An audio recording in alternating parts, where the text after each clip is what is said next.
বিশ্বজুড়ে নদীগুলো সাধারণত শান্ত, কিন্তু কল্পনা করুন এমন কিছু নদীর কথা যার পানিতে হঠাৎ আগুন ধরে যায়। বিজ্ঞান এবং প্রকৃতি এই অদ্ভুত মিলন মানুষকে চমকে দেয়। আর এ ধরনের নদী আমাদের দেখায় প্রকৃতির রহস্যময় ও ভয়ঙ্কর রূপ। আজকের এই ভিডিওতে আমরা এমন কিছু নদীর সম্পর্কে জানাবো যেখানে বাস্তবেই নদীর পানিতে হঠাৎ আগুন ধরে যায়। ভয়াবহ, বিপজ্জনক ও বিস্ময়কর সব কাহিনী ঘটে এসব নদীতে, যেটা না দেখলে আপনি নিজেও বিশ্বাস করতে পারবেন না। তাই বিস্তারিত জানতে পুরো ভিডিওটি শেষ পর্যন্ত দেখুন। কুয়াহোগা নদী। ওহাইও অঙ্গরাজ্যের ক্লিভল্যান্ড শহরের কুয়াহোগা নদী এক সময়ে এতটাই দূষিত ছিল যে একে জল নয় বরং এক ধরনের রাসায়নিক ককটেল বলা যেত। নদীর পানিতে এত বেশি তেল ও রাসায়নিক মিশে গিয়েছিল যে 1969 সালে এটিতে হঠাৎ আগুন জ্বলে ওঠে। কিন্তু এটি ছিল না একমাত্র ঘটনা। নদীটির ইতিহাসে কমপক্ষে 13 বার এমন আগুন লেগেছে। এই ঘটনাগুলো যুক্তরাষ্ট্রের পরিবেশ আন্দোলনে বড় ধরনের পরিবর্তন এনেছিল। বেলু নদী। ইন্দোনেশিয়ার পূর্বাঞ্চলে অবস্থিত বেলু নদী এক রহস্যময় নাম।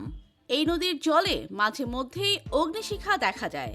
স্থানীয়রা জানায় পানির নিচ থেকে গ্যাসীয় বুদবুদ উঠে আসে, আর তাতে আগুন ধরলেই পুরো পানি জ্বলতে থাকে। এমনকি কোনো কোনো সময়ে নিজের থেকেই আগুন জ্বলে ওঠে, যা এলাকাবাসীর মধ্যে আতঙ্ক ছড়ায়। বিজ্ঞানীদের মতে নদীর নিচে রয়েছে প্রাকৃতিক গ্যাসের স্তর, বিশেষ করে মিথেন, যা পানির মধ্য দিয়ে নির্গত হয়ে কোনো উৎস থেকে আগুন পেলে দাউ দাউ করে জ্বলে ওঠে। স্থানীয় কাহিনীতে এই নদীকে অভিশপ্ত বলা হয়। পাসিগ নদী। ফিলিপাইনের ম্যানিলা শহরের প্রাণকেন্দ্র দিয়ে প্রবাহিত পাসিগ নদী এক সময়ে পরিবেশ দূষণের প্রতীক ছিল।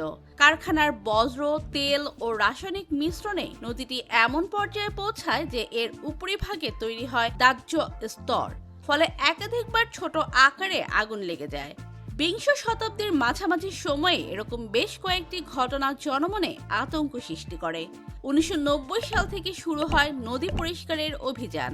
বর্তমানে পাসিগ নদীর অবস্থা আগের তুলনায় অনেক ভালো, তবে ইতিহাসে এটি থেকে যায় একটি আগুন ধরা নদী হিসেবে।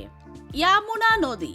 দিল্লির মাঝখান দিয়ে বয়ে যাওয়া ইয়ামুনা নদীর অবস্থা আজ এক ধরনের জৈব রাসায়নিক বোমা। সাম্প্রতিক বছরগুলোতে অনেকবার এই নদীর পানিতে আগুন ধরে যাওয়ার ঘটনা ঘটেছে। গ্রীষ্মকালে পানির স্তর কমে গেলে দূষিত রাসায়নিক ও তেল জাতীয় বজ্রের ঘনত্ব বেড়ে যায়। 2021 সালে দিল্লির কাছে ইয়ামুনার পানিতে আগুন ধরে যাওয়ার একটি ভিডিও সামাজিক মাধ্যমে ছড়িয়ে পড়ে, যা দেশবাসী আলোচনার জন্ম দেয়। বিজ্ঞানীরা বলেন এই আগুনের মূল কারণ ছিল মিথেন গ্যাস, ফসফরাস ও নাইট্রোজেন জনিত রাসায়নিক বিক্রিয়া। বুড়িগঙ্গা নদী। অবশেষে আমরা যদি ফিরে তাকাই ঢাকার বুড়িগঙ্গা নদীর দিকে, তাহলে দেখতে পাবো এক অনির্দিষ্ট সম্ভাবনার ভবিষ্যৎ। যদিও সেখানে এখনো বড় ধরনের অগ্নিকাণ্ডের ঘটনা ঘটেনি, তবে বিজ্ঞানীরা বারবার সতর্ক করেছেন যে এই নদীতে মিশে থাকা তেল, বজ্র ও দাহ্য পদার্থ একদিন মারাত্মক অগ্নিকাণ্ড ঘটাতে পারে। নদীর পানি কালো, গন্ধ তীব্র এবং প্রাণীজগৎ প্রায় বিলুপ্ত। এটি এক ধরনের রাসায়নিক তরলে পরিণত হয়েছে, যা যে কোনো সময় আগুনের সংস্পর্শে ভয়াবহ পরিণতি ডেকে আনতে পারে। যদিও কিছু সরকারি উদ্যোগ নেওয়া হয়েছে, তবুও নদীটির দূষণ পরিস্থিতি এখনো বিপজ্জনক পর্যায়ে রয়েছে। তো প্রিয় দর্শক, ভিডিওটি ভালো লাগলে লাইক দিন আর আমাদের চ্যানেলটি সাবস্ক্রাইব করুন। ধন্যবাদ।